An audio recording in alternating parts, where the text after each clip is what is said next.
Alors, la digitalisation des business models. On va commencer par une grande étude. Une grande étude, hein, c'est bien ça. On y va avec vous, Maxime Coupès, directeur du pôle innovation stratégie de Faber Novel. C'est ça. Alors, est-ce que ça marche? Ça marche pas. Si.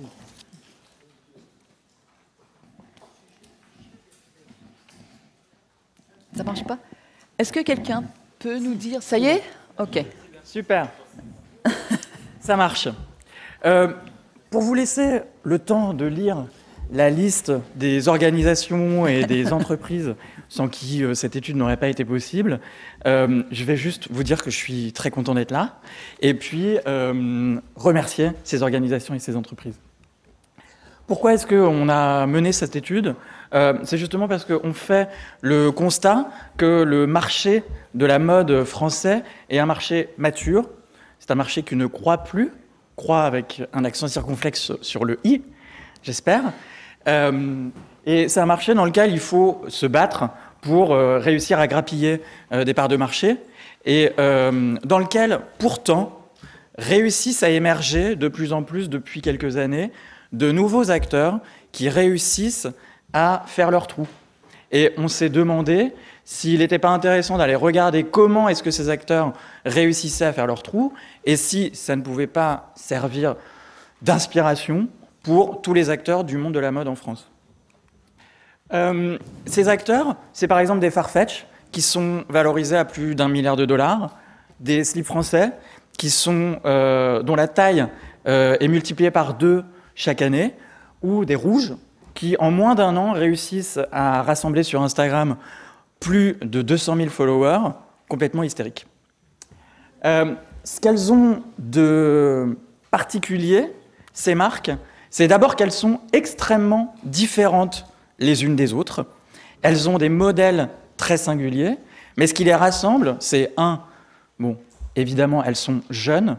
2, elles sont extrêmement centrées clients et à la limite, on pourrait dire que le service ou l'expérience client est aussi importante, voire plus importante que le produit. Et 3, elles utilisent extrêmement bien le pouvoir que confère le numérique aux entreprises qui savent s'en saisir. Et ce qu'il y a à dire aussi sur ces entreprises, c'est que ce n'est pas le numérique qui fait leur succès.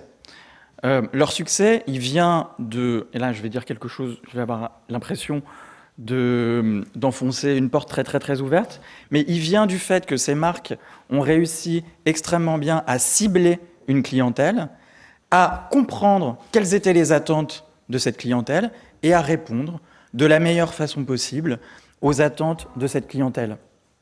Ça paraît très bête, mais c'est probablement le message le plus important de cette présentation.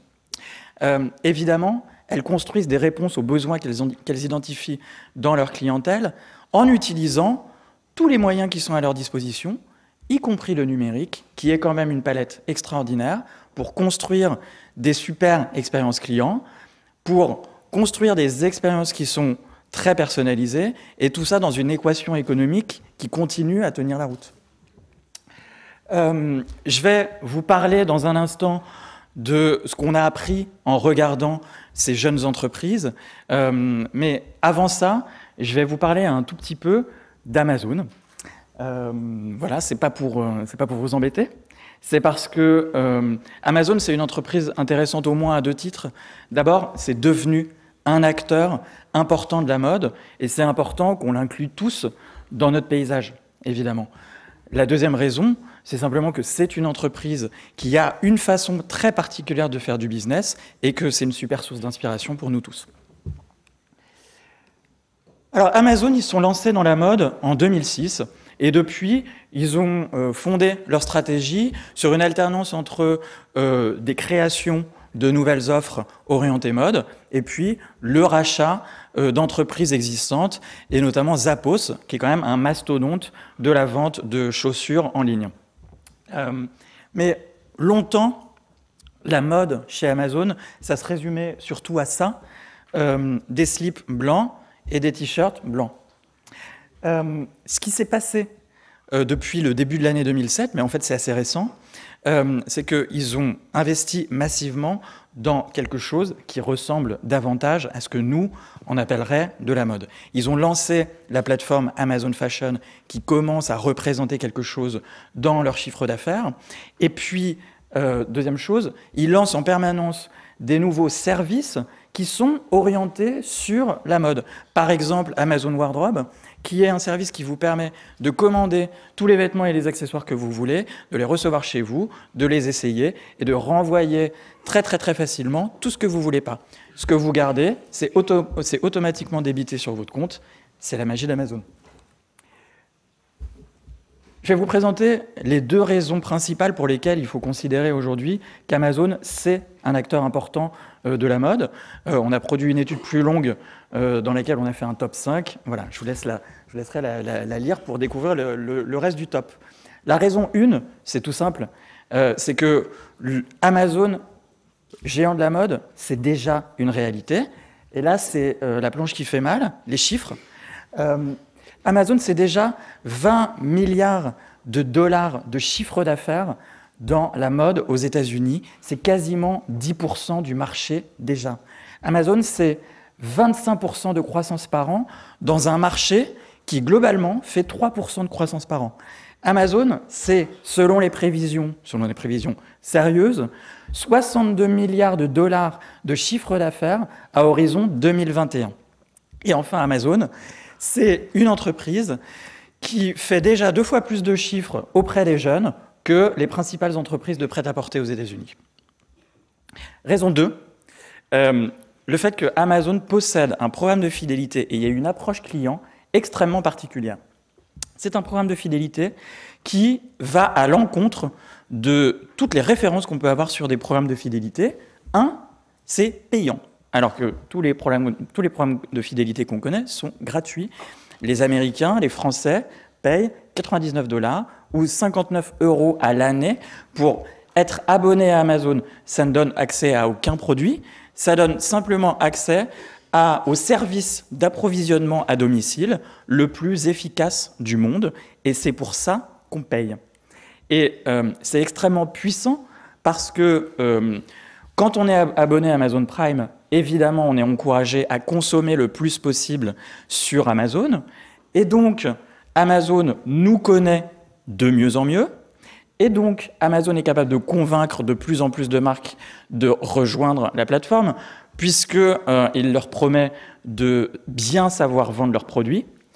Et qui dit plus de marques, dit plus de produits, plus de concurrence sur la plateforme, donc des prix de moins en moins élevés, et donc une offre encore plus attractive pour le client qui va continuer à consommer de plus en plus. Et donc c'est une boucle de valeur infinie et extrêmement vertueuse pour Amazon. Voilà pour Amazon. Maintenant, on va regarder ce que des marques peut-être plus proches de nous, pour la plupart françaises, font et ce qu'il y a d'intéressant à en retirer. On l'a classé en 6 super pouvoirs que je vais vous présenter immédiatement. Le premier, c'est l'intimité. C'est probablement le plus important. Toutes les marques de mode ont ça dans le sang. Il s'agit parfois juste de retrouver cet instinct du client, cette exigence de comprendre les attentes de clients et d'essayer d'y répondre de la façon la plus fine et personnalisée possible. Et c'est ça l'intimité. Ça passe en premier lieu par la personnalisation des produits. Je pense que vous en avez déjà tous entendu parler, je vais passer vite dessus. Ça peut être juste choisir la couleur, la forme d'un vêtement en fonction de qui on est et de ses goûts. Ça peut être aussi adapter la morphologie du vêtement en fonction de qui on est. Et puis, peut-être un peu plus prospectif, mais dites-vous qu'il y a des entreprises sérieuses qui travaillent sur la question. Produire un vêtement complètement sur mesure à partir de caractéristiques qui ne sont pas votre morphologie, mais qui sont votre mode de vie, votre âge, vos goûts, vos centres d'intérêt, vos amis, etc. La personnalisation, c'est surtout, en fait, l'art non plus de créer seulement des produits, mais de créer des expériences clients les plus personnalisées possibles. Par exemple, mais il il pourrait y avoir de nombreux autres exemples, ce que certaines entreprises technologiques sont en train de faire en matière d'aide au choix de vêtements pour les gens. Il y a de plus en plus de technologies qui sont utilisées pour vous conseiller sur vos choix de vêtements et qui remplacent, ou qui remplaceront à terme, un conseiller de vente. 2 exemples, c'est le chatbot Alix, qui va conseiller des hommes sur leur choix de vêtements. Le deuxième exemple, c'est quelque chose que Amazon vient de lancer. C'est Amazon EcoLook. C'est une petite caméra que vous mettez chez vous, qui va vous prendre en photo tous les jours et qui va analyser vos looks et vous faire des recommandations en fonction de ce qu'elle a compris sur ce que vous aviez l'habitude de porter. L'intimité, c'est aussi le fait de comprendre que dans un monde où l'e-commerce se développe de plus en plus, la place du physique doit être réinventée. Et c'est ce que fait très bien, par exemple, une marque comme Cézanne, qui est née dans le monde physique, qui est partie de la vente en ligne et qui s'est demandé, qui a constaté que ses clients avaient envie aussi de pouvoir toucher les produits et qui a créé non pas une boutique traditionnelle, mais un lieu d'expérience sensorielle, en fait, pour découvrir les produits et pas spécialement pour les acheter.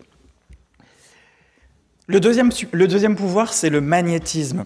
C'est l'art de se reposer sur ses clients pour faire des choses que traditionnellement, on doit faire soi-même. Et c'est encore mieux, les clients prennent plaisir à le faire. Premier exemple, évidemment, ce sont les réseaux sociaux. C'est l'endroit où, si vous êtes malin, si vous maîtrisez l'art de la communication sur les réseaux sociaux, vous transformez vos fans en ambassadeurs de vos marques. Et ces marques jeunes, elles utilisent toute la puissance d'Instagram pour mieux se faire connaître, pour mieux vendre. Et on peut se dire aujourd'hui qu'en tant que marque de mode, si on n'est pas capable de fournir du contenu intéressant, spécialisé pour ses clients, non seulement on se prive de business supplémentaire, mais pire, on prive nos clients de quelque chose qu'ils demandent spontanément. Et ça, c'est cruel. Et on n'a pas envie d'être cruel quand on est une marque. Et c'est ce qui fait dire, par exemple, à Guillaume Gibault, le fondateur du slip français, que Instagram est devenu un de ses principaux canaux de vente et qu'il ne pourrait plus s'en passer. Deuxième exemple du magnétisme, c'est le fait d'utiliser vos clients pour vendre vos produits. Et c'est exactement ce qu'est en train de faire Adidas avec une nouvelle chaussure qu'ils ont lancée. Ils utilisent un modèle qui est vieux de plusieurs dizaines d'années, qui est celui de Tupperware. Plutôt que de trouver le produit en magasin, en fait, la seule façon de le trouver, c'est de passer par des clients fidèles de la marque qui vont vous en faire la promotion et vous le vendre. Et une fois que vous avez acheté le produit, vous devenez vous-même un ambassadeur de la marque et vous pouvez aller le vendre à d'autres. Et c'est ainsi par viralisation que se vend ce produit. Troisième exemple de magnétisme, c'est l'idée de dire les vêtements ont une vie après qu'on les a vendus.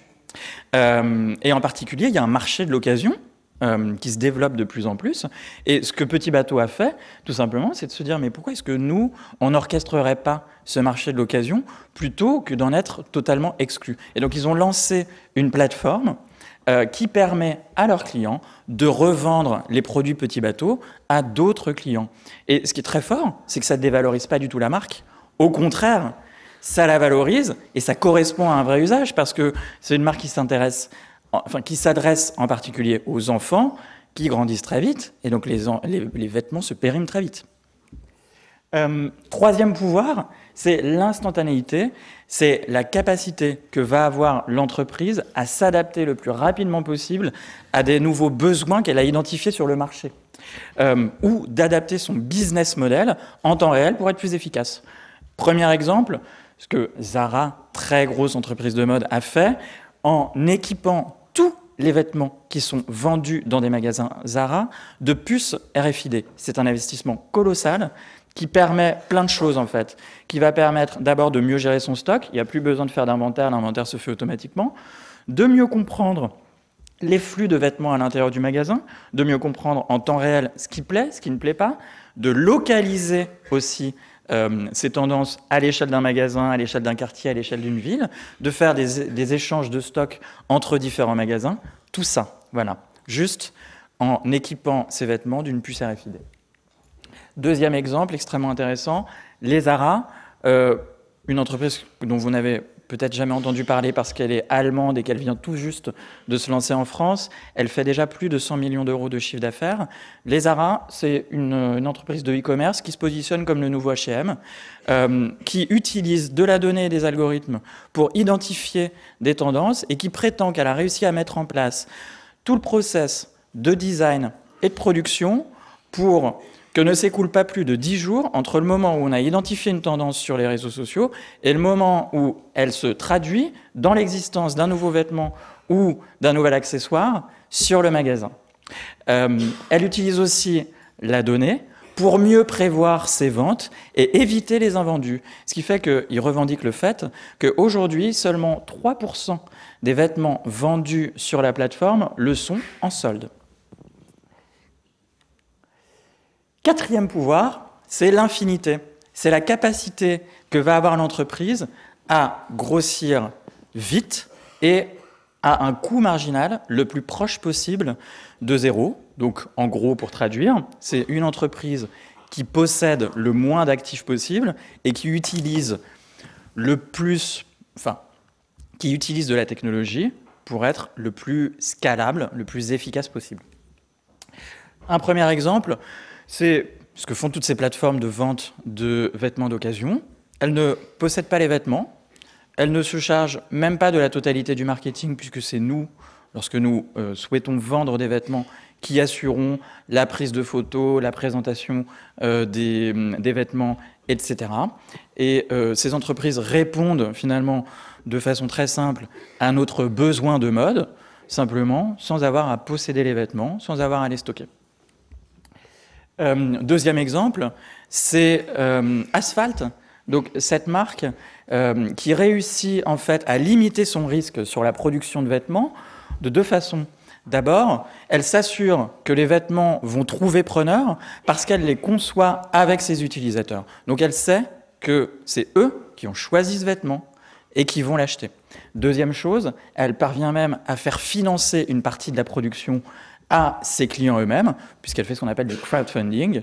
Donc voilà, l'idée c'est je paye pour le vêtement avant même qu'il soit produit pour le réserver en gros. Et ça marche. Cinquième pouvoir, c'est la modularité.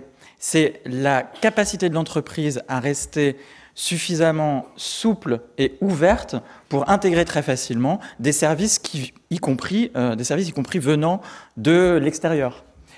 Premier exemple hyper intéressant, c'est ce que réussit à faire Moda Operandi avec Instagram. Moda Operandi, donc plateforme de e-commerce de mode.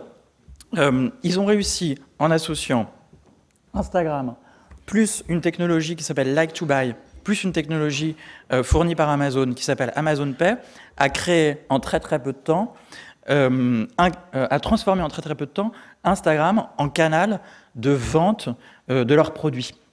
Et ce qu'il y a d'intéressant, c'est que ce n'est pas des technologies chères. Pour répondre un peu à ce que vous disiez, monsieur, là-bas, sur le fait que c'est parfois un peu compliqué quand on est une jeune marque ou une petite marque d'accéder à ces innovations. C'est vrai dans plein de cas, mais quand on utilise de la technologie, c'est de moins en moins vrai parce qu'on est de moins en moins dans des modèles de licence très chers. On est dans des modèles économiques à l'utilisation et donc qui sont parfaitement adaptés, y compris pour des toutes petites marques. Le dernier pouvoir que confère le numérique à ces marques, c'est ce qu'on a appelé la viralité. C'est l'idée, plutôt que d'essayer de viser la lune tout de suite, ou de viser très grand et très large tout de suite, de rentrer par une petite faille du marché. Une faille du marché, c'est quoi? C'est un besoin auquel les acteurs existants répondent mal. Et donc, plutôt que d'essayer de répondre à plein de besoins en même temps, on répond à un besoin, et parce qu'on est très focalisé, on le fait très très bien. Et donc, c'est ce que font, par exemple, une entreprise comme Pantalon, qui ne fait que des pantalons, ou comme Ast, qui ne fait que des chemises. Autre angle d'attaque, c'est celui de la transparence, donc un positionnement particulier qui n'est pas seulement de la communication, mais qui est aussi un positionnement de business model.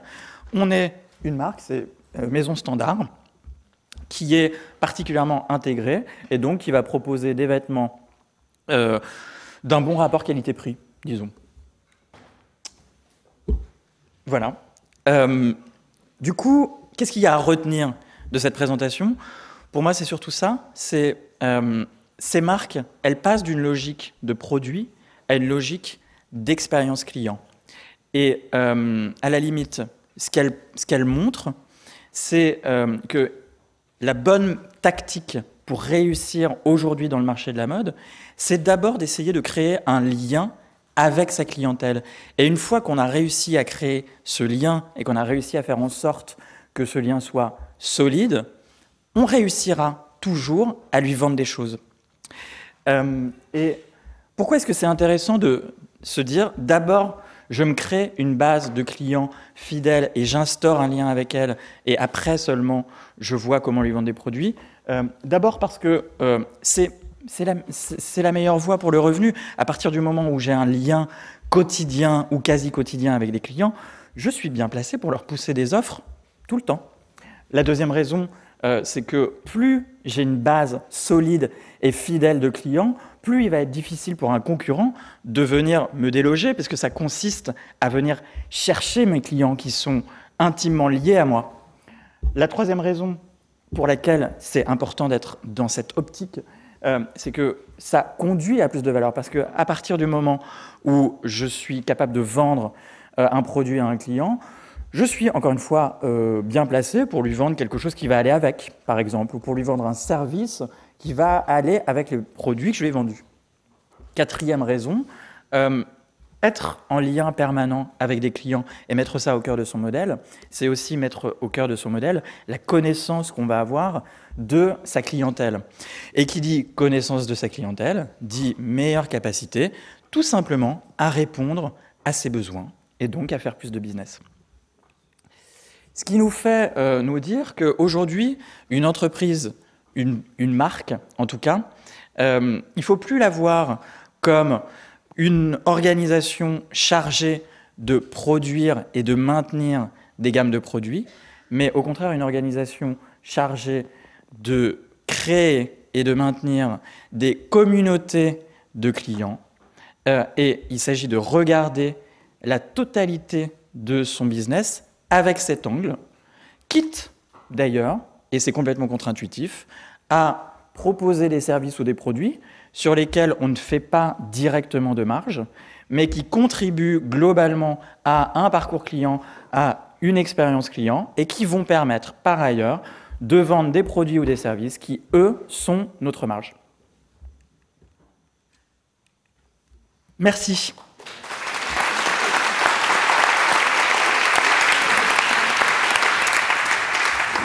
Merci beaucoup Maxime Coupez. Vous savez quoi, j'ai une bonne nouvelle. J'ai à côté de moi une marque qui correspond qui a à peu près tous vos super pouvoirs, là, ou presque. Lisa Gachet. Bonjour. Blogueuse créatrice autour du do-it-yourself. Ça a commencé en 2012 avec un blog, Make My Lemonade. Depuis, ça s'est développé. Il y a eu le lancement d'une collection. Il y a Wear Lemonade. Il y a des pop-up stores. Et c'est vrai que vous avez remarqué, hein, vous en avez quelques-uns de ces pouvoirs-là quand on parle de communauté, quand on parle d'Instagram, quand on parle de personnalisation, d'hyperspécialisation pour pénétrer le marché. En quelques mots, est-ce que vous pouvez raconter où vous en êtes aujourd'hui ?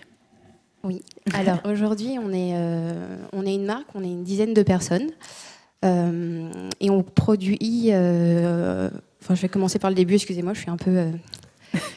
C'est compliqué. Aujourd'hui, on est une dizaine de personnes. On produit en Europe. On sort 4 collections par an, une tous les trimestres. Et en fait, notre différence, c'est qu'on propose des vêtements tout faits. Mais tous les mois, on sort un patron de couture pour réaliser soi-même le vêtement, si on a envie de le faire dans toutes les couleurs. Et en fait, à la base, j'avais un blog qui s'appelle toujours Make My Lemonade.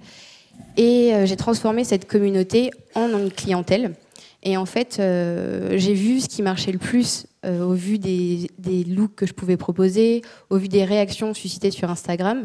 Et du coup, chaque collection est en fait attendue et on fidélise le client en écoutant toutes ses remarques sur Instagram. On est hyper friand justement des sondages sur Insta quand on crée une collection.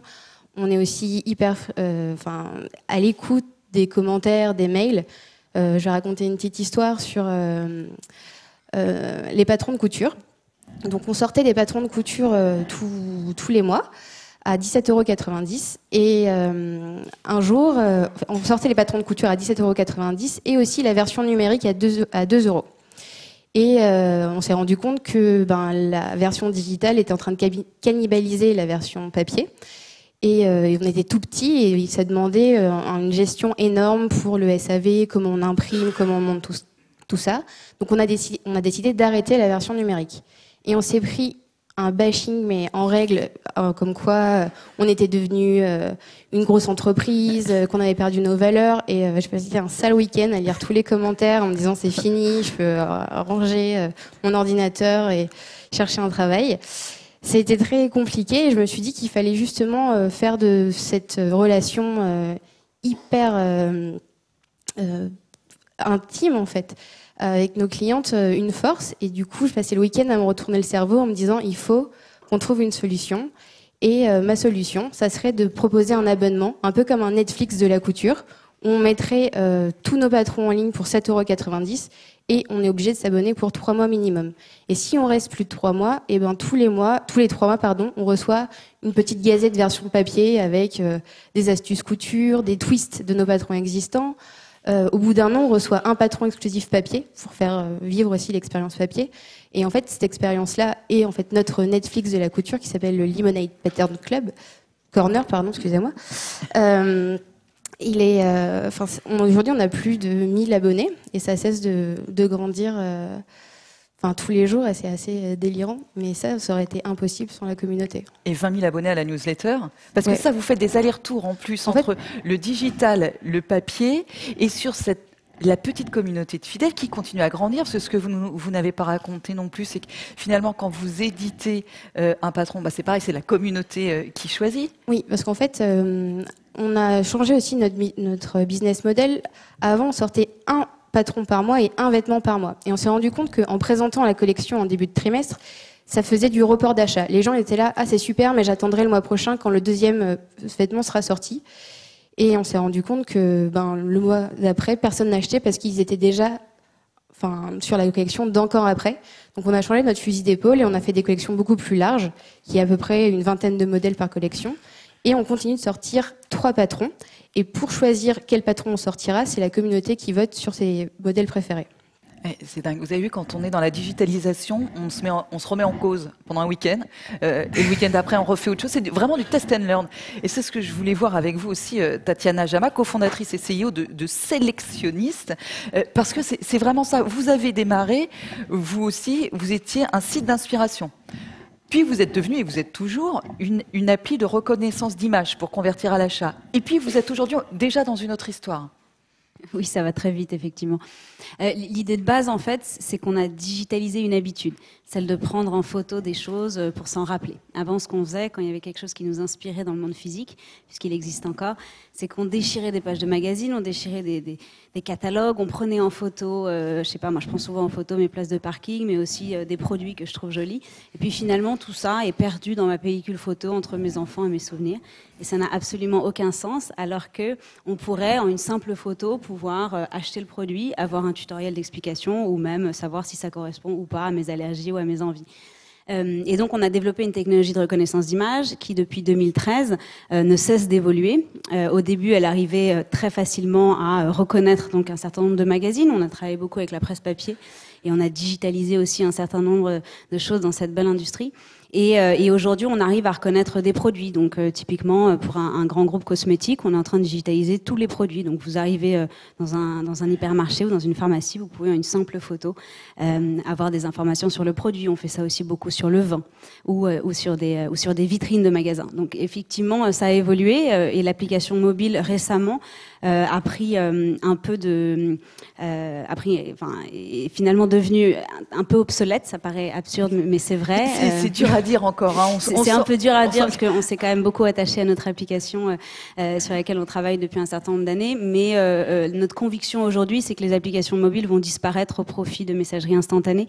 Messagerie instantanée, c'est Facebook Messenger ou WhatsApp par exemple. Et donc on s'y est mis très tôt. On a intégré notre technologie de reconnaissance d'image à l'intérieur donc de messagerie instantanée, notamment Facebook Messenger. Et maintenant, on peut faire ce qu'on faisait avant. Via un simple Facebook Messenger, ce qui est énorme en termes de possibilités, puisqu'on n'a plus besoin de télécharger une application. Parce que je pense qu'aucun de vous aujourd'hui a envie de télécharger une application. C'est lourd, l'App Store est saturé, et puis en général on la download et puis on la dédownload tout de suite parce qu'on a besoin encore une fois de place pour prendre d'autres photos. Et donc les chatbots pour nous et ce qu'on appelle le commerce conversationnel est effectivement une très belle opportunité. Et donc on ne cesse d'évoluer et de s'adapter aussi à ce que les utilisateurs ont envie d'avoir. Donc aujourd'hui sur le chatbot. Aujourd'hui, on construit pour nous, mais aussi pour les marques avec lesquelles on travaille, des chatbots qui intègrent de la reconnaissance d'image et qui vont permettre effectivement d'acheter ce qu'on voit dans le monde offline. C'est dingue le pouvoir de l'image, hein, Julie Pellet. Responsable développement marque pour Instagram France. Finalement, pourquoi il faut être sur Instagram? C'est presque plus la question. Aujourd'hui, 800 millions de personnes actives à l'international. En plus, ça a l'air tout simple comme ça. Sauf que pour être efficace, ça c'est une autre histoire quand même. C'est une autre histoire, mais finalement, je pense que les personnes qui sont intervenues aujourd'hui l'ont très bien dit et sont nos meilleurs ambassadeurs. Entre Lisa avec Wear Lemonade, pardon, ou Youssouf tout à l'heure de Maison Château Rouge. Comme on le dit, en fait, pour une marque aujourd'hui, l'opportunité de pouvoir toucher 800 millions d'utilisateurs dans le monde, c'est une opportunité assez incroyable. Et en fait, c'est d'utiliser un outil que chaque membre de la communauté va utiliser. C'est le fait de créer finalement du visuel, la communication visuelle, de prendre des photos et des vidéos tous les jours. Aujourd'hui, quand on a un smartphone, et j'ai bien aimé dans la présentation auparavant, de dire qu'on s'adapte à l'ère digitale. C'est de dire où est-ce que finalement mes utilisateurs ou mes clients, futurs prospects, passent le maximum de temps et comment ils utilisent aussi ces appareils digitaux. Aujourd'hui, on prend des photos et des vidéos avec son smartphone. Quand on a un smartphone, on en prend 150 par mois en moyenne. Donc tout ce contenu-là, il est partagé sur des plateformes comme Instagram. Et du coup, pour une marque, c'est saisir l'opportunité de pouvoir engager la conversation avec ces mêmes contenus que ses clients utilisent aujourd'hui. Donc c'est assez facile finalement, parce que quand on est une petite marque, et on le parlait aujourd'hui, si on se lance, vous avez besoin que d'un smartphone finalement, en tout cas, si vous voulez lancer aujourd'hui votre présence digitalement pour pouvoir engager avec votre communauté. Sauf que du coup, il faut aller encore plus loin aujourd'hui. Donc vous aussi, vous évoluez, vous faites du test and learn et vous évoluez. Donc c'est peut-être un petit peu plus long parfois parce que vous êtes un petit peu plus nombreux. Mais quand on parle des stories, par exemple, ça c'est une vraie avancée. Ces petites vidéos, ce contenu éphémère qui va disparaître rapidement, ça c'est encore une autre étape. Tout à fait. Alors, on a lancé Stories il y a un peu plus d'1 an maintenant, ça fait 14 mois, on l'a lancé en août. Alors, pour ceux qui ne connaissent pas encore Stories, c'est une manière finalement éphémère de partager du contenu. On va créer une photo ou une vidéo qui va durer que 24 heures. Donc, on encourage en tout cas la création et la consommation de contenu comme un snack. C'est comment on arrive à produire de plus en plus de contenu. Et en fait, ce lancement-là a permis aux utilisateurs, mais aussi aux marques, de partager beaucoup plus de contenu. En fait, souvent, pour une marque, quand on a un compte Instagram, on va faire assez attention quand même à sa présence sur son compte entreprise, où on va soigner un petit peu les images, parce que c'est des images des vidéos, mais qui vont rester d'une manière permanente. Sur Stories, comme le contenu disparaît après 24 heures, du coup, les marques sont en tout cas il y a eu beaucoup plus de flexibilité à la création de contenu, et du coup, on va découvrir les process de fabrication, on va découvrir les coulisses d'un photoshoot, on va pouvoir découvrir en fait beaucoup plus de choses qui sont un peu dans l'intime d'une marque, et de pouvoir aller découvrir un petit peu qui se cache derrière, l'ADN. Et cette relation-là qu'une marque peut établir justement avec ses consommateurs, elle est très appréciée, et c'est ce qui fait qu'aujourd'hui, on a des marques qui arrivent à challenger des plus gros groupes parce qu'ils arrivent à créer ce lien avec leurs consommateurs, parce qu'ils partagent beaucoup plus de choses et pas seulement que le produit final. Et comment la petite marque, si elle intègre tout ça rapidement, elle peut tout de suite prendre de l'ampleur. C'est ce que vous dites, Régis Penel, fondateur et dirigeant de la boutique L'Exception, c'est que finalement, les marques doivent intégrer le digital en amont de leur création, au départ aujourd'hui. Oui, tout à fait. Aujourd'hui, je pense que les marques qui se créent, parce que j'en vois maintenant beaucoup tous les jours, hein, on reçoit des lookbooks vraiment quotidiennement, on va plus comme avant les trouver au coin d'un salon où tout d'un coup on va trouver un espace jeune créateur, à dire ah tiens, voici les nouveaux créateurs qu'on va voir cette saison. Aujourd'hui, c'est plus comme ça.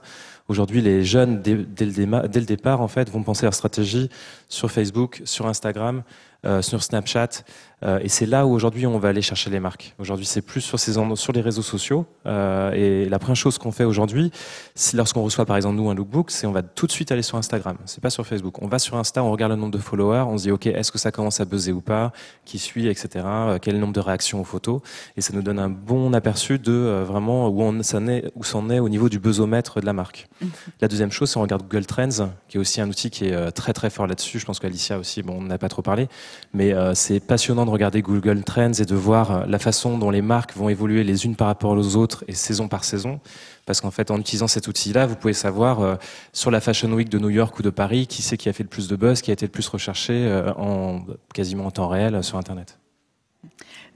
Du coup, vous les accompagnez. Après, vous disiez ces marques-là que vous accueillez, parfois en boutique, vous leur dites c'est bien d'être sur Insta, c'est bien peut-être d'être sur Facebook, mais il faut aller encore plus loin. Parce que nous, une fois que vous allez rentrer chez nous, il va falloir encore faire mieux en termes de visibilité, de communication. Oui, alors tout à fait. C'est vrai que nous, alors on est un revendeur, on est un concept store. Alors c'est vrai que souvent on va voir des jeunes marques et on accueille des marques qui sont des fois sur leur toute première collection.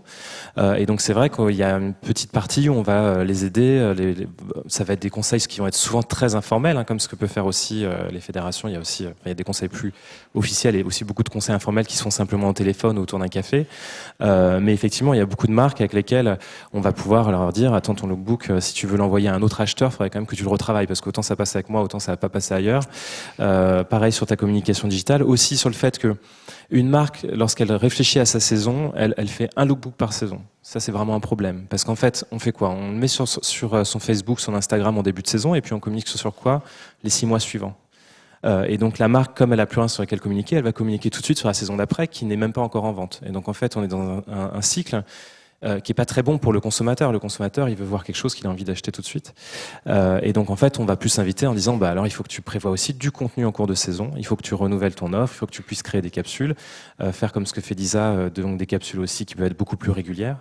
Sortir de ce, aussi de ce calendrier hein, qui est très bien pour le B2B, mais qui pour une marque qui va se développer aussi en B2C, ça peut être bien de lui rajouter des petites capsules comme ça qui sont réservées pour son Internet.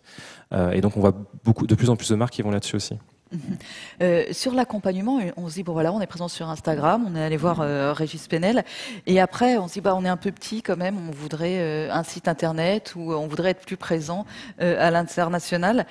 Du coup, on vient vous voir, Pascal Colony, vice-président de business développement chez Farfetch, marketplace de produits de luxe et de mode, lancé en 2008. Vous accompagnez maintenant 550 boutiques, 250 marques à peu près, et l'idée, c'est vraiment ça, c'est la mise en connexion entre les acheteurs et les produits. Oui, tout à fait. Donc c'est vraiment une place de marché qui a été créée pour un besoin d'aider les boutiques. Excusez-moi, vous m'entendez? Pour aider les boutiques. À la base, c'était les boutiques multimarques, à avoir une présence en ligne, mais surtout d'avoir visibilité. Parce qu'en fait, le plus difficile pour toutes ces marques et ces boutiques, c'est pas seulement de créer un site, parce que tout le monde peut créer un site avec des belles photos, des beaux produits, mais c'est comment le client va vous trouver. Et en fait, José, qui a créé donc Farfetch il y a 9 ans maintenant, il a trouvé cette idée. Et en fait, en regroupant toutes ces boutiques et ces marques, on a eu beaucoup plus de force et à pouvoir être plus visible.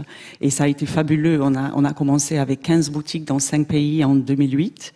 Et on a maintenant, comme vous avez dit, plus de 550 boutiques multimarques, plus de 250 marques en direct.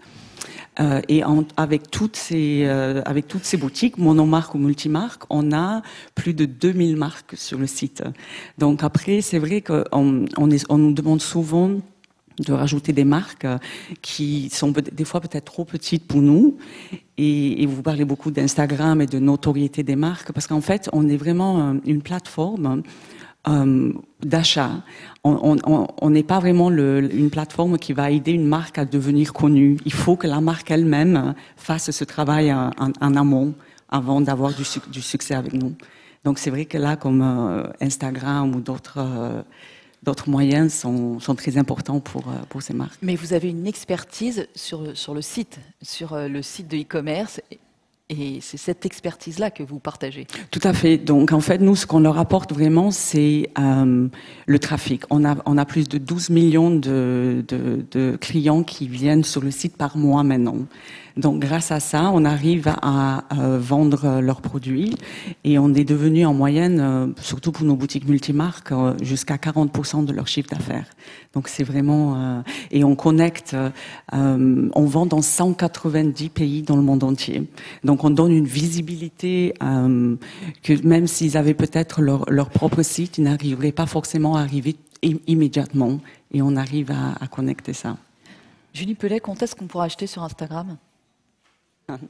Acheter sur Instagram, pas tout de suite, mais en tout cas, déjà descendre dans le funnel d'acquisition rapidement. Vous êtes peut-être au courant, mais on est en train de faire des tests aux États-Unis qui s'appellent Shopping, qui aident en fait un utilisateur à découvrir plus de produits d'une marque et à pouvoir avoir une description du produit tout en restant dans l'univers Instagram. Une des raisons pour laquelle on essaye de faire, d'améliorer en tout cas cette expérience, c'est que souvent les sites mobiles des marques, quand en fait une personne sort d'Instagram pour aller visiter votre site met tellement de temps à charger. Et quand par exemple votre site met déjà seulement 10 secondes à charger, c'est une éternité pour un utilisateur. Quand on est dans un environnement mobile, on a envie de consommer du contenu très rapidement. Et donc du coup, les gens ne restent pas sur le site et reviennent sur Instagram. Donc en constatant tous les challenges, ou en tout cas tous les bloqueurs qu'on peut voir, nous en tout cas sur notre plateforme, on a décidé d'améliorer cette expérience de shopping. Donc la première chose et la première étape qu'on met en place, c'est pour une marque de pouvoir taguer jusqu'à 5 produits sur une image. Et du coup, l'utilisateur pourra cliquer sur ces tags de produits et arriver sur une page, toujours sur Instagram, pour pouvoir en savoir plus avant d'aller sur un site e-commerce. Ça peut très bien être une redirection vers Farfetch ou sur votre site en direct. Pour nous, c'est la première étape. Pouvoir acheter après directement sur Instagram, c'est pas le but ultime, en tout cas pour le moment. Nous, c'est vraiment comment, en tout cas, on peut améliorer cette expérience. Et acheter sur un mobile, c'est pas si évident encore aujourd'hui. Donc, il y a vraiment plein d'améliorations qu'on doit effectuer pour pouvoir, en tout cas, encourager cet achat-là pour nos utilisateurs. Chez Farfetch, les achats sur mobile ? C'est devenu très très important et je ne sais pas exactement le pourcentage, mais je crois que c'est presque 40% de nos ventes sont faites sur le mobile. Donc on a une application aussi, mais on porte beaucoup plus d'intérêt sur le site mobile en fait, parce que les applications, il y a quelqu'un qui a dit ça tout à l'heure. Oui. Combien d'applications on peut avoir sur un téléphone ? Et éventuellement, je ne sais pas si il y en aura toujours qui vont être très importantes comme Instagram, mais les gens qui font du shopping, ils vont pas forcément avoir les applications de toutes les marques, de toutes les marketplaces. Donc, c'est vrai que le site mobile, dans tout ce qui est technique, c'est là où on porte presque le plus d'importance. Mais les desktops sont quand même toujours très, très importants. Et en fait, on voit des tendances, par exemple, d'heures différentes sur les desktops. On voit surtout qu'ils font du shopping à l'heure pendant qu'ils sont au travail. Alors que sur le mobile, ça va être tard le soir quand ils sont au lit. Donc on peut tout analyser. Stéphane Distinguin, vous avez, pardon, je vous ai pas encore fait parler, mais parce que je vous laisser écouter tout ceci. Quand vous entendez tout ceci, quel conseil vous pouvez donner aujourd'hui par rapport à tout ce qu'on a dit ?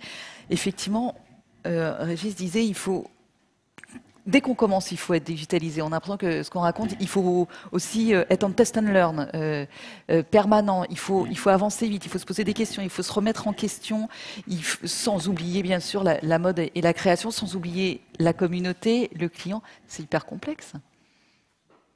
Ouais, on est sur pour parler peut-être un petit peu moins de numérique et d'être sur ce que le numérique a avec votre sujet, c'est la mode. C'est que c'est avant tout un sujet de passion et de créativité. Enfin, donc, ouais, je pense qu'en dehors du modèle économique et du vecteur de vente, il y a aussi dans le numérique quelque chose d'assez noble qui est un peu comme une matière, comme justement une nouvelle dimension à maîtriser effectivement dans les projets, à intégrer. Alors peut-être en amont, comme disait un intervenant à l'instant. Je vais reprendre évidemment ce que disait Maxime tout à l'heure. Il faut penser au service, il faut penser à l'expérience, il faut penser aux communautés. C'est des choses qui sont tout à fait ce que la mode a toujours fait. Donc c'est pas nouveau. Ce que j'ai vu, et je vais me permettre, en ayant un petit peu plus âgé que certains, de rappeler que moi j'ai vu la mode et le numérique s'opposer. J'ai vu un vrai refus, reproche de la mode vis-à-vis du numérique, qui était celle de dire mais qu'est-ce qu'il y avait un vrai défaut de sophistication. Et c'est ce qu'on a discuté tout à l'heure, c'est-à-dire que le numérique se veut simple, il veut simplifier les funnels, il veut emmener au call to action, à l'achat, le plus vite possible. Donc là où, justement, quelque part, la mode, le luxe, ça se mérite. Je vous ai entendu beaucoup rire quand tout à l'heure on a présenté cet avatar d'Alexa qui permet d'être conseillé quand on est devant sa garde-robe, en trouvant sans doute que c'était du dernier plouc. Mais il y a cet enjeu de performance et d'accélération. On a vu aussi quelque chose se passer sur ces dernières années, c'est qu'il y a une victoire du numérique. Une victoire du numérique, on a déjà sans doute trop parlé d'Amazon, mais c'était pour prendre conscience vraiment de la situation et de là où on était. Il y a Apple qui recrute chez Burberry, il y a eu beaucoup de choses qui sont passées. Il y a aussi un absent pour moi de séquences auxquelles j'ai pu participer, celles que j'ai entendues. Il y a le sujet de la presse. La presse qui s'est fait laminer, je ne sais pas, mais enfin en tout cas transformée par le sujet du numérique. Donc c'est pas pour rien qu'Instagram et d'autres réseaux sociaux ont pris la place qu'ils ont pris. C'est qu'avant la mode était alliée de la presse et que la presse s'est considérablement affaiblie sur ces derniers temps. Du coup, les marques deviennent effectivement digital natives et on se retrouve, et moi ça sera mon propos parce que je crois que tout à l'heure il y a une excellente question, j'étais là-bas donc j'ai pas vu qui l'a posée, mais sur un sujet qui est lié à la compétitivité.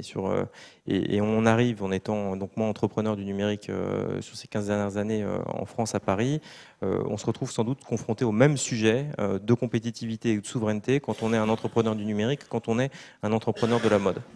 Et que ces sujets en fait, de compétitivité et de souveraineté sont liés donc à la création et peut-être cette capacité d'avoir accès à l'information. Donc j'ai compris que c'était assez facile d'y avoir accès par Instagram, mais se posera la question de savoir comment est-ce qu'on peut en faire un avantage par rapport à d'autres.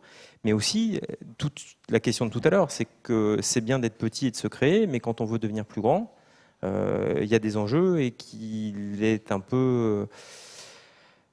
préoccupant de ne pas avoir accès à ces plateformes, de ne pas les posséder, de ne pas les avoir à proximité, même si c'est facile d'être petit et d'y avoir accès. Voilà. Donc comment devenir plus grand, ça c'est le vrai sujet. Merci beaucoup. Et aussi, effectivement, pardon. Je pense que, pardon, Tatiana. Non, mais je rejoins complètement Stéphane et je pense qu'il ne faut pas sous-estimer la capacité qu'ont les utilisateurs à adopter de nouveaux usages. Je pense qu'on a toujours tendance à dire c'est trop tôt, et puis en fait, c'est souvent trop tard. Nous, ce qu'on remarque, pour la petite histoire, c'est qu'on met en place un certain nombre donc, de petits robots qui sont des agents conversationnels et les marques de mode, pardon de cette généralité, mais souvent avaient très peur du côté petit robot. Et donc ils se sont pendant longtemps plaints du côté un peu styliste virtuel à partir du moment où pendant longtemps on a poussé les marques à essayer d'avoir un vendeur derrière chaque client. Et donc on a fait en début de parcours un petit test qui était que quand on arrivait donc sur la plateforme, on a la possibilité donc de parler à un robot, donc un assistant virtuel ou parler à un humain. Et bizarrement, 98% des gens ont quand même choisi de parler à un petit robot. Je pense que il y a une évidence qui est que l'humain doit être là pour accompagner et puis surtout pour être le coach de ce petit robot. Mais aujourd'hui, déjà, alors que on parle d'agents conversationnels depuis uniquement, je sais pas, 6-8 mois, enfin de façon importante, il y a déjà cette envie finalement de parler plus à un agent virtuel qu'un potentiel styliste humain. Alors, nous, on a fait un test un peu différent parce que ça nous a donné un résultat un peu assez étonnant, c'est qu'en fait, finalement, on a plutôt que de mettre un chat où derrière il y a des gens de l'exception qui vont répondre, on a mis un chat communautaire avec des très bons résultats où en fait ce sont les visiteurs qui se répondent entre eux. Et donc quelqu'un va arriver sur le site et dire je cherche un jean, qu'est-ce que vous me recommandez? Et ben ce sont les visiteurs qui sont sur le site qui vont lui conseiller. Et en fait au début on se disait est-ce qu'on va avoir vraiment des résultats sur ce genre de choses? Et en fait 100% des questions sont répondues, mais en plus ce genre de questions sont répondues 5-6 fois ou 7 fois. C'est assez impressionnant en termes de résultats. Et ce qui est assez aussi étonnant, c'est que c'est plus engageant sur l'homme que sur la femme. Les hommes répondent beaucoup plus sur des questions qui correspondent à ce genre de produit, comment je dois m'habiller, etc., que les femmes qui peut-être ont déjà ces questions, ces réponses en fait dans leur entourage en fait. D'où la communauté. D'où la communauté, et finalement les clients sont plus contents de trouver de l'humain Enfin, en tout cas, nous, c'est ce qu'on a vu plutôt qu'un robot. Sont plus contents de trouver de l'humain pour répondre à leurs propres questions. Ah oui, mais voilà, on teste. C'est ça aussi l'idée. On teste toujours. Vous testez tous. Les 3 options la prochaine fois, on verra. Tous les jours. Communauté robot-humain. Merci beaucoup à vous. Est-ce qu'il y a des questions dans la salle? Des réactions, des interrogations? Pascal, vous voulez intervenir? Vous voulez dire un mot? Vous voulez un micro, c'est ça? Attends, je peux vous emprunter votre micro? Oui. C'est d'abord extrêmement intéressant, la présentation de Maxime extrêmement claire et le panel extrêmement intéressant. Ce que je voudrais juste dire, c'est qu'on est dans une transformation absolument profonde. Mais rebondir sur ce qu'a dit Stéphane, sur les enjeux aussi de souveraineté qu'il faut voir, c'est-à-dire qu'il faut des choses absolument merveilleuses qui se passent. On a tous la chance de vivre tout ça. J'étais sur Farfetch, j'étais Instagram, donc, etc., etc. Mais dans le même temps, il y a des enjeux stratégiques lourds. Et je vais prendre l'exemple d'Amazon. C'est pas pour stipendier Amazon, mais des exemples comme il y en a eu dans d'autres secteurs, dans l'édition en particulier. Des choses concrètes pour dire qu'ensuite il y a des choses qui se discutent, qui se débattent. Je dirais pas j'aurais un autre discours, enfin, spécifique si je abordais la question de Google ou de Facebook ou d'Apple, etc., ou d'autres. D'abord, c'est clair qu'il va y avoir un enjeu extrêmement important, et juste pour faire le lien avec ce matin, moi j'ai la conviction depuis un certain temps qu'il va y avoir un choc des titans sur le degré, entre guillemets, algorithmique de la mode entre Amazon et Zara. Donc ça, c'est une chose. Ça, c'est juste une remarque comme ça, une incise. Ensuite, il y a des vrais problèmes.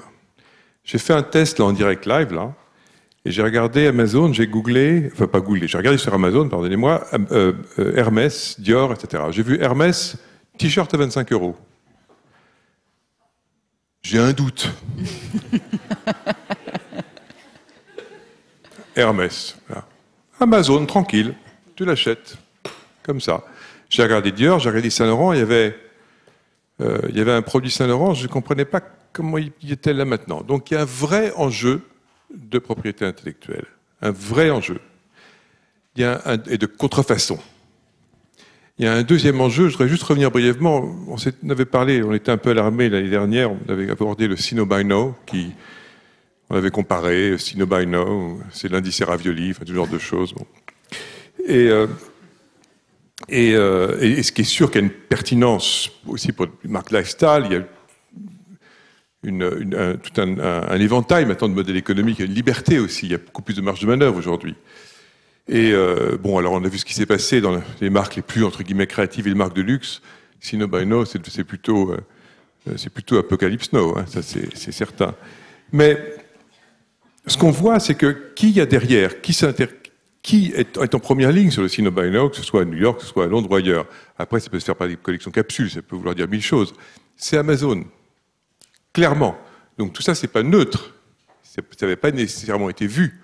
Alors je vais dire, c'est le grand méchant loup qui était derrière, essayer de faire du mal à tout le monde. C'est pas le sujet, mais il y a une cohérence par rapport à ça. Et puis il y a une dernière chose qui nous concerne, enfin qui concerne les marques de notre fédération plus particulièrement, sur la question de la souveraineté, c'est le choix du modèle économique, le choix de la distribution.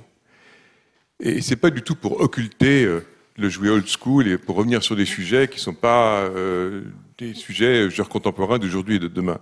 Mais tout ça, c'est lié.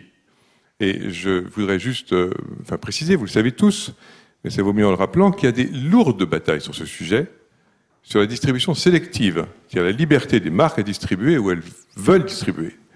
Vous savez quelle est la position des marques de luxe, vous la connaissez, vous savez quelle est la position d'Amazon, vous la connaissez, vous l'imaginez. Ce sont des débats très lourds aujourd'hui qui ont lieu au niveau européen, dans lesquels nous sommes évidemment impliqués, donc parmi d'autres, et qui se situe au niveau de la Commission européenne, et pas seulement au niveau de la Commission européenne, au niveau de la Cour de justice également. Nous attendons une décision très prochainement qui est tout à fait importante. Donc je veux dire, en évoquant qui sont des sujets très familiers à Stéphane et à l'Observatoire qu'il a lui-même mis en place, qu'on est dans cette transformation absolument exceptionnelle, que c'est trop bien de vous écouter et de participer, on a tous la chance d'être partie prenante dans tout ça, mais qu'il ne faut pas juste occulter un certain nombre de sujets stratégiques, je ne veux pas dire géopolitiques, mais stratégiques et de liberté démocratique qui sont super importants. Et voilà ce que je voulais dire pour cette remarque un peu trop longue, mais c'est parce qu'elle était très convaincue. Merci Pascal Morand. On a le temps pour une petite question. Alors, là, mademoiselle, pardon, c'est vous la première que je vois, allez-y. Bonjour, donc j'aurais une question pour Julie Pellet d'Instagram. Je peux vous emprunter le micro ? Avec le salon des Instapreneurs, on a pu comprendre que Instagram était ravi d'accompagner les jeunes entrepreneurs et de leur offrir du développement et de la visibilité. Mais est-ce que c'est un usage que Instagram, en termes d'entreprise, avait anticipé ? Ou est-ce que ce sont les entrepreneurs qui se sont appropriés votre outil et qui se sont dit c'est super, c'est de la com gratuite en fait? C'est une très bonne question. Alors, la première chose, c'est déjà, le Salon des Instapreneurs, c'est une initiative française qu'on a vraiment développée ici. On est une équipe de 4, hein, c'est une toute petite équipe Instagram. Et qui, aujourd'hui, ce salon-là, il est développé dans tous les autres pays européens et c'est en train de devenir quelque chose de mondial. Et la raison pour laquelle on l'a fait, c'était pour célébrer justement ces entrepreneurs qui, soit des membres de la communauté, par exemple, comme vous et moi, qui ont transformé leur passion en business et qui ont réussi à être inspirés et à se lancer, soit des marques qui étaient déjà existantes, et c'est peut-être le cas de Lisa ou ça peut être le cas du slip français, Guillaume Gibault, mais par contre où Instagram est devenu, en tout cas, un pilier stratégique dans leur communication, ou encore des plus grosses marques qui ont réussi à vraiment aller plus loin. Et pour rebondir sur ce que vous disiez tout à l'heure, moi je pense qu'aujourd'hui Instagram, enfin en tout cas le numérique et le physique ne doivent pas s'opposer. On a énormément de marques qui ont des boutiques physiques, mais qui vont utiliser Instagram juste pour pouvoir développer leur notoriété, mais encourager les gens à venir avoir cette expérience dans les boutiques pour pouvoir faire des achats. Au niveau des entrepreneurs et des marques qui se sont développées sur Instagram, je pense que nous, notre mission première, en fait, c'est d'abord la communauté. Et dans la communauté, il y a des entrepreneurs, il y a des entreprises, il y a des célébrités, il y a des blogueurs. Donc c'est plutôt comment on offre tous les outils et que chacun puisse se les approprier pour pouvoir développer en tout cas leur présence et arriver à développer leur projet. Mais c'est vrai que les entreprises aujourd'hui, les entrepreneurs, en tout cas les TPE-PME, sont une des audiences les plus grosses, en tout cas quand on parle d'entreprise, puisqu'aujourd'hui on a 15 millions d'entreprises qui ont transformé leur profil en profil entreprise, et sur ces 15 millions, forcément la plus grande partie ce sont des TPE-PME, donc ce sont vraiment eux qui se sont emparés de la plateforme, et du coup maintenant dans notre vision et dans notre stratégie, on développe en premier des outils qui sont dédiés à ces TPE, PME, donc à ces entrepreneurs, pour pouvoir leur donner accès en fait à tous les outils et qu'on ne se focus pas qu'aux grandes marques qui, peut-être avant dans notre stratégie, était plutôt le cas. Là, on veut démocratiser pour que tout le monde puisse avoir accès à tout ce qu'on crée et pour donner une chance finalement à tout le monde de pouvoir se développer. Merci beaucoup. Merci infiniment à tous les 6. Voilà, j'oublie personne.